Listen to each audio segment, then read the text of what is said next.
Hi అందరికి శ్రావణ మాసంలో 3వ శుక్రవారం అలానే రాఖీ పౌర్ణమి రెండు భలే కలిసి వచ్చినాయి కదా. ఈ రోజు భవేష్ కి స్కూల్ ఉంది, లీవ్ అయితే లేదు. పోయిన వారమే వాడికి ఇంట్లో పూజ చేసుకుంటున్నామనేసి లీవ్ పెట్టిచ్చేసాము. ఇంకా ఈ రోజు అయితే వాడిని ఖచ్చితంగా స్కూల్ కి పంపించాలి అనేసి ఎర్లీ మార్నింగ్ 5కి లేసుకొని నేను స్నానం చేసేసి బ్రేక్ఫాస్ట్ కి పొంగల్ చేస్తున్నాను.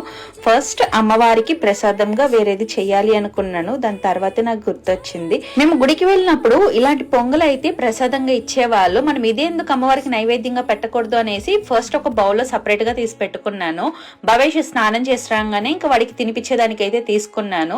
ఫస్ట్ వాడి పనులు కానిచ్చి వాడిని స్కూల్ కి పంపించేసిన తర్వాత అయితే ప్రశాంతంగా మనం దేవుడికి పెట్టుకుందాం కదా అనేసి ఫస్ట్ వాడికి కావాల్సిన చూసి వాళ్ళ నాన్నతో స్కూల్ కి అయితే పంపించేశాను. దాని తర్వాత పూజ సామాన్లు కడిగి బొట్లు పెట్టుకున్నాను.